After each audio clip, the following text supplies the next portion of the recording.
Hey, this is Renee from the Craft Table. Welcome to week 2 of our summer embroidery stitch along.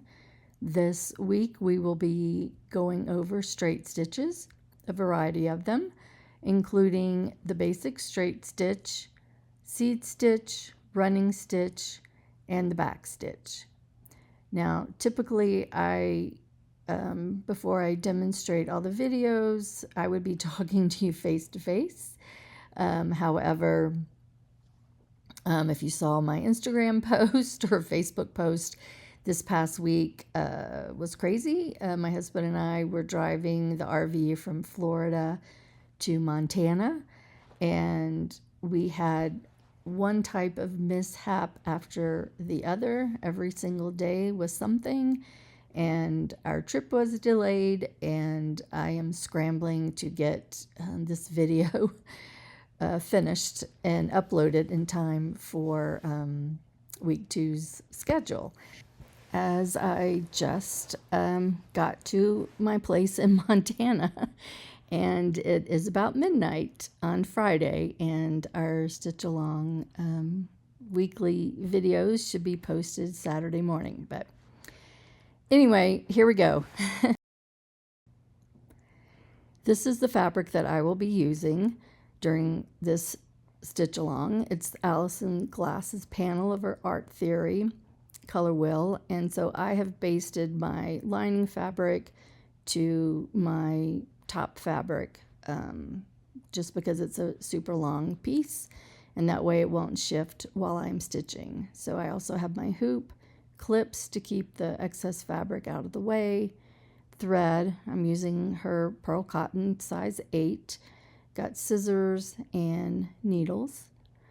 And before we actually start stitching, we need to secure the fabric with the hoop. So you unscrew the hoop, separate it into 2, and then you are going to put the bottom part underneath the fabric, the area that you're going to stitch, and then the top part of the hoop that has the screw you'll place on top, and you'll tighten the fabric, you'll tighten the hoop around the fabric so that it is nice and taut, and continuing to tighten the screw, and you just want to make it taut but not so that the fabric is stretched out too much.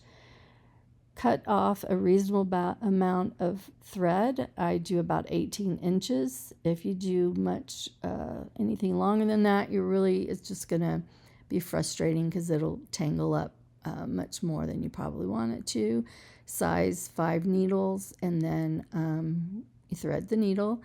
If you have a hard time getting the thread in, you can see here I have trimmed the top of my thread a little bit at an angle. It makes it easier to thread. And then I use a quilter's knot where I take the thread, put it on top of the needle like that, wrap it around twice, and then pull the needle through, holding that little bit of thread. And then when you pull it through, it makes a knot. If you have a lot of fabric like I do here, I recommend using clips, wonder clips, or something similar to just sort of get the fabric out of the way as you're stitching. So I'm going to start by demonstrating the seed stitch. You're going to bring your needle up from the back of your fabric and pull it through all the way to the top, and then you're just going to take a short straight stitch in any direction you'd like. Seed stitches are good filler stitches, and they're basically just a bunch of random straight stitches. When I first learned to do seed stitch, I did them sort of in pairs,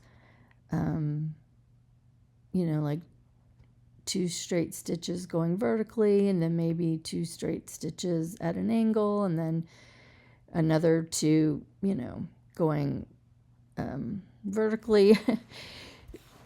But I don't think that's really necessary. I don't think that's a rule. That was just how I was originally taught to do the seed stitches. But you're basically just going to want to put random straight stitches in the area that you're stitching. I'm doing this light purple area inside this dark burgundy band. And it's just seed stitches are a good filler stitch. You can make them as dense as you would like. They're a really nice stitch to add texture and dimension when you want a little bit of the fabric behind it to show through. You'll see, especially as I get more of my stitches in this circle, that the fabric, the purple design in the fabric still shows through beneath the stitches. And you can make your stitches as long as you like or as short as you would like. You can keep them all the same length, or you can vary them.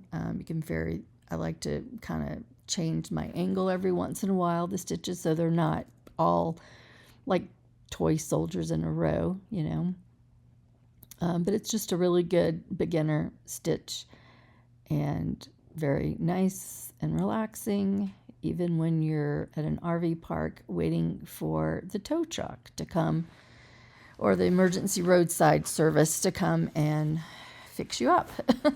So this is where I did a lot of my stitching that I'm recording. I actually did a lot of stitching the whole RV trip, but when it became obvious that we were going to be getting into Livingston, too late for me to really sit and record these videos in a way that I would like, I just sort of sat outside, hooked up my phone, and started recording as I was stitching, knowing that I would have to add audio later because there was just too much noise going on.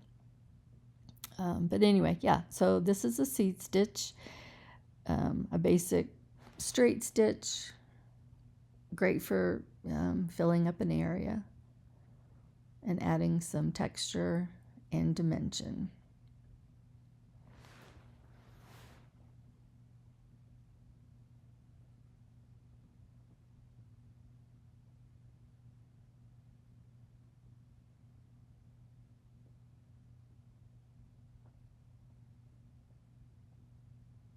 And there it is all finished.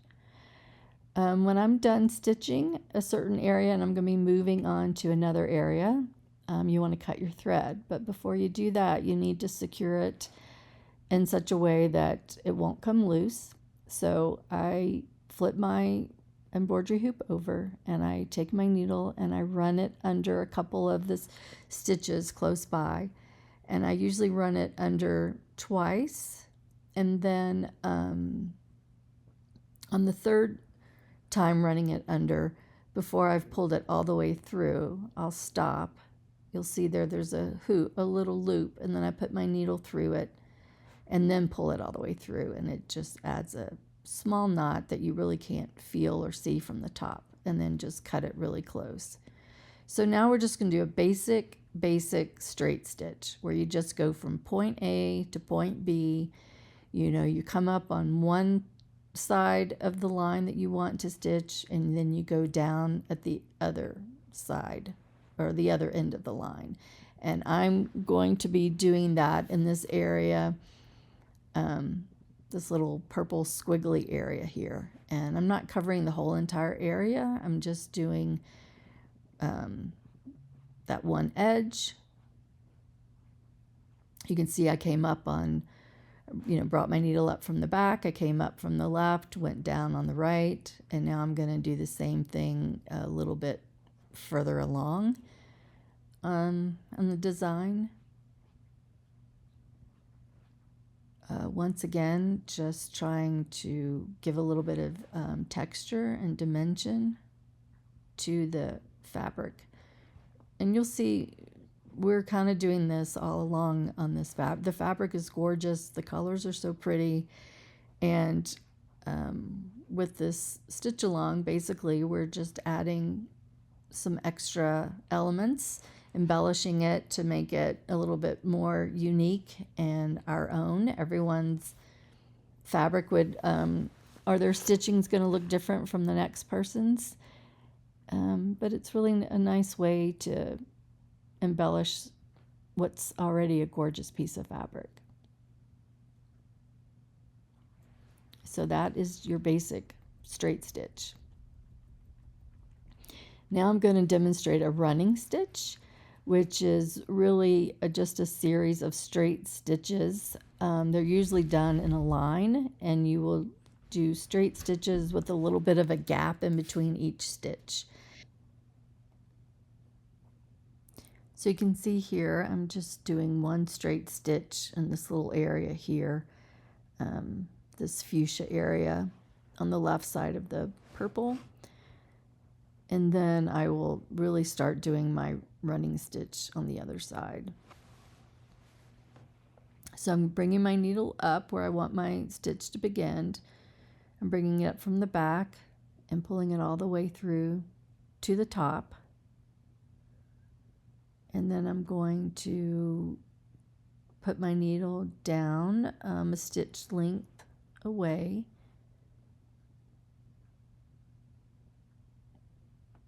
Taking that to the back.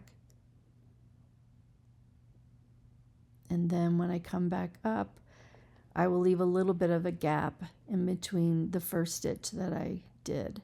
And then I'm going to take a second straight stitch. So the running stitch, it's very easy. It's very basic. I don't typically do a lot of running stitches in my hand embroidery. I love doing a running stitch if I'm working on some sashiko or sashiko. Not people pronounce it different ways, but that's a form of Japanese embroidery, and that I find very soothing and therapeutic. It's a usually the patterns have a grid already on there, and you basically just do a rocking running stitch following the lines. So maybe we'll do that on some future stitch along. But I did want to demonstrate the running stitch here because it does give it a little bit of a nice texture, which is what all of our stitches are doing when we're stitching on top of a design already there. But I did mine in the middle of this little band, but I could have done it on either side if I had wanted to. No rules, just adding stitching where you'd like. So now I'm going to demonstrate how to do the back stitch, which is another really good versatile stitch. You start by bringing your needle up from the back. You start one stitch length away from where your design begins, and then you go back. You take your needle down to the beginning of what would be the stitch, hence the name back stitch. And then your next stitch and all the subsequent stitches, what you do is you bring your needle up from the back to the top, a stitch length away from the previous stitch. So you're coming up about 1/4 inch is usually what I try and make my stitch length. So you see how I brought it up 1/4 inch away, and then when I go down, I'm taking my needle right down to where the previous stitch ended, in that same hole of the previous stitch. And you'll continue doing that. In this case, I'm just following the outline of that shape, bringing my needle up one stitch length ahead.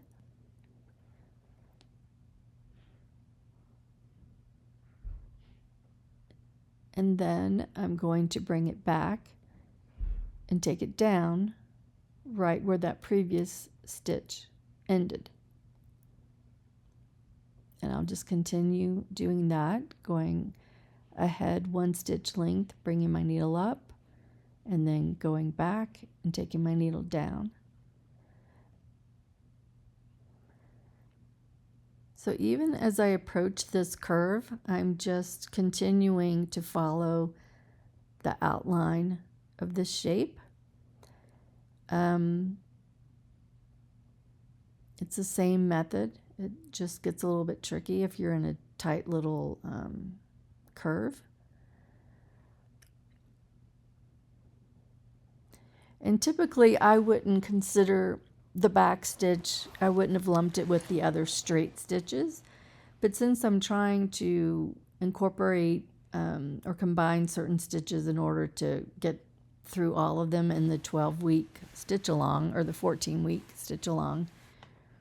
I combined the back stitch in with the straight stitch.